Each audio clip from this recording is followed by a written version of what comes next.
అందరికీ జై హింద్. ఆఫ్ఘనిస్తాన్ ఇండియా మధ్య స్నేహం బాగా పెరిగిపోతుంది.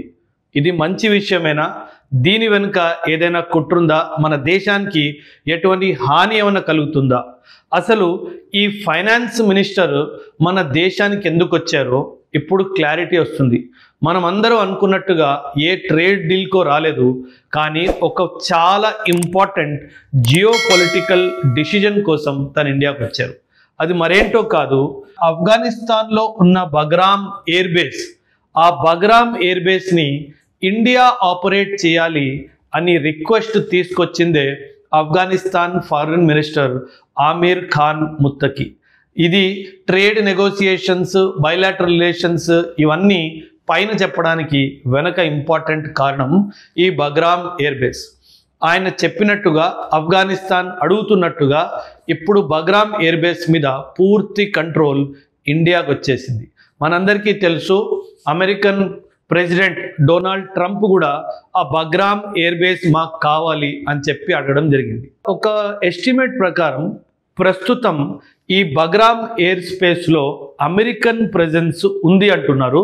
కానీ అది ఎంతవరకు ఉంది ఎవరికి తెలియదు. అంటే ఈ ఎయిర్ స్ట్రిప్ మీద ఒక 10% అమెరికా కంట్రోల్లో ఉందా, 5% అమెరికా కంట్రోల్లో ఉందా తెలియదు.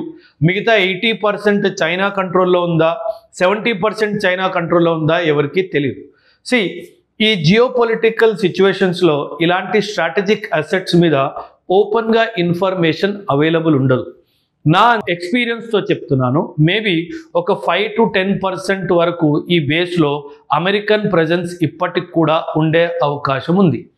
ఒకవేళ అమెరికన్ ప్రెజెన్స్ 10% బేస్లో ఈ పార్ట్లో అమెరికా ఉంది అని అనుకుందాం. అయితే ఈ రిమైనింగ్ పార్ట్లో ఎవరున్నారు? నా అంచనా ప్రకారం బహుశా చైనా ఇక్కడ ఏదో ఒక విధంగా ప్రెజెన్స్ ఎస్టాబ్లిష్ చేయడానికి ప్రయత్నిస్తుందేమో. సో చైనాని అవాయిడ్ చేయడానికి ఇండియానే రమ్మని చెప్పి అమెరికాయే ఆఫ్ఘనిస్తాన్ని మన దగ్గర పంపించే అవకాశం కూడా ఉంది.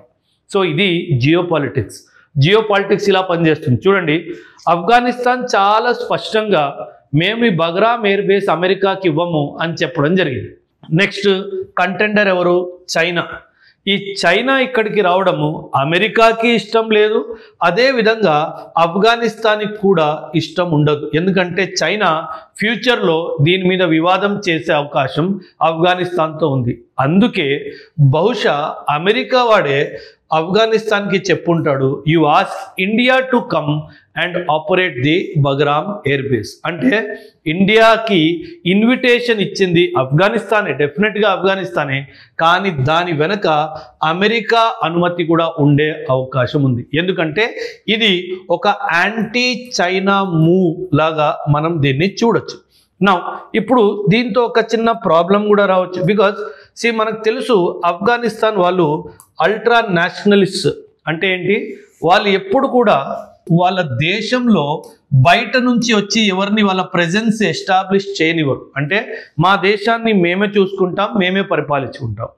కానీ వీళ్ళు ఇండియాకి ఎందుకు పర్మిషన్ ఇచ్చి ఉంటారంటే, ఒక రిపోర్ట్ ప్రకారం ఇండియా ఈ బగ్రామ్ ఎయిర్ బేస్ని ఆపరేట్ చేసినా సరే ఇండియన్ ట్రూప్స్ మాత్రము, ఇండియన్ మిలిటరీ ట్రూప్స్ మాత్రము అక్కడ ఉండవు అని చాలా స్పష్టంగా భారతదేశం చెప్పేసింది. ఏంటంటే, నేను ఈ ఎయిర్ బేస్ని మెయింటైన్ చేస్తాను, నేను టెక్నికల్ సపోర్ట్ ప్రొవైడ్ చేస్తాను, నేను ఆపరేషనల్ సపోర్ట్ ప్రొవైడ్ చేస్తాను, నేను మెయింటెనెన్స్ సపోర్ట్ కూడా ప్రొవైడ్ చేస్తాను, కానీ నా మిలిటరీ ట్రూప్స్ ప్రెజెన్స్ ఇక్కడ ఉండదు అని ఆఫ్ఘనిస్తాన్కి చెప్తే ఆఫ్ఘనిస్తాన్ దీనికి ఒప్పుకొని ఉంటాడు.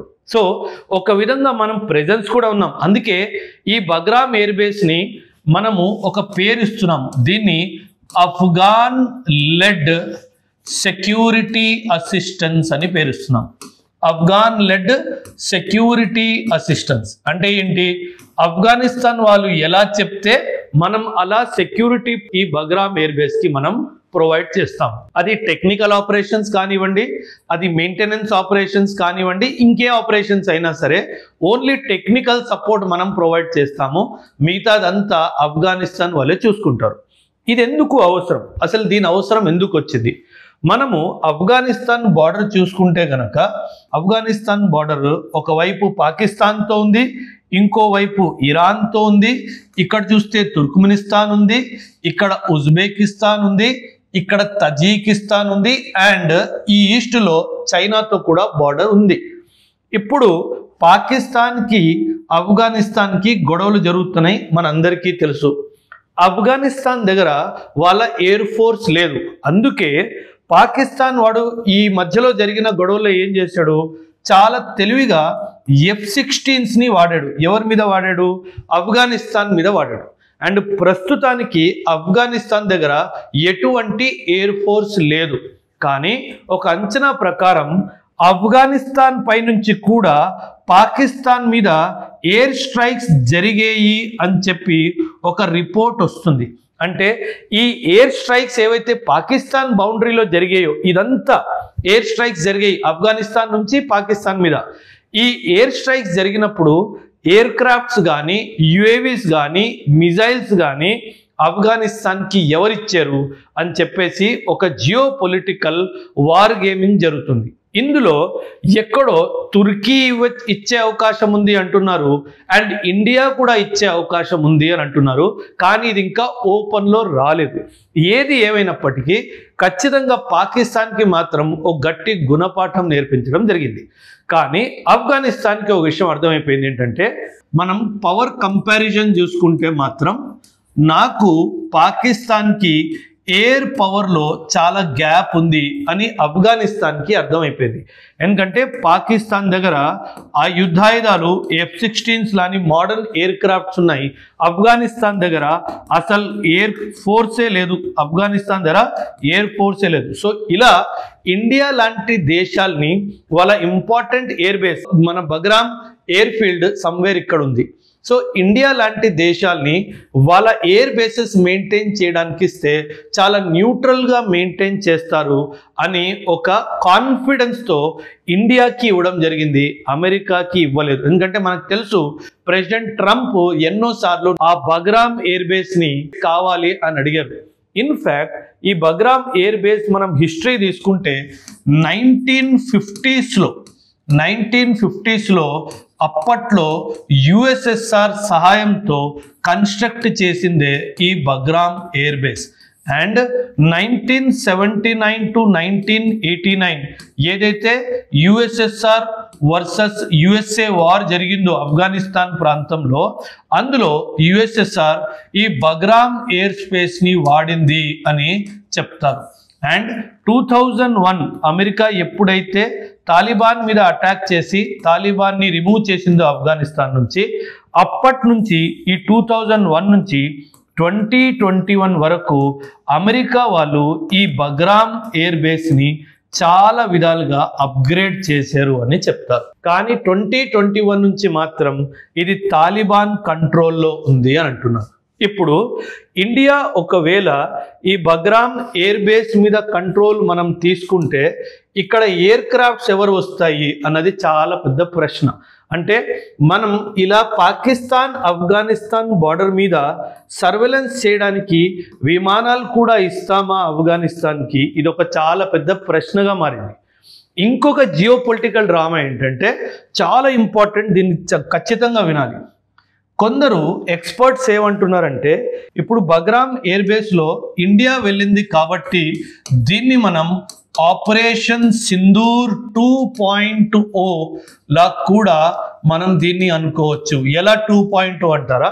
మనందరికీ తెలుసు, ఎప్పుడైతే ఆపరేషన్ సింధూర్ 1.0 మనము పాకిస్తాన్లో ఉన్న టెర్రరిస్ట్ క్యాంప్స్ మీద మనం ఎప్పుడైతే అటాక్ చేసామో ఒక న్యూస్ అప్పుడు వచ్చింది. ఏంటది? పాకిస్తాన్ వాడు వీళ్ళ టెర్రరిస్ట్ క్యాంప్స్ అన్నిటినీ ఆఫ్ఘనిస్తాన్ బార్డర్కి తరలించాడు అని చెప్పేసి అప్పట్లో న్యూస్ వచ్చింది.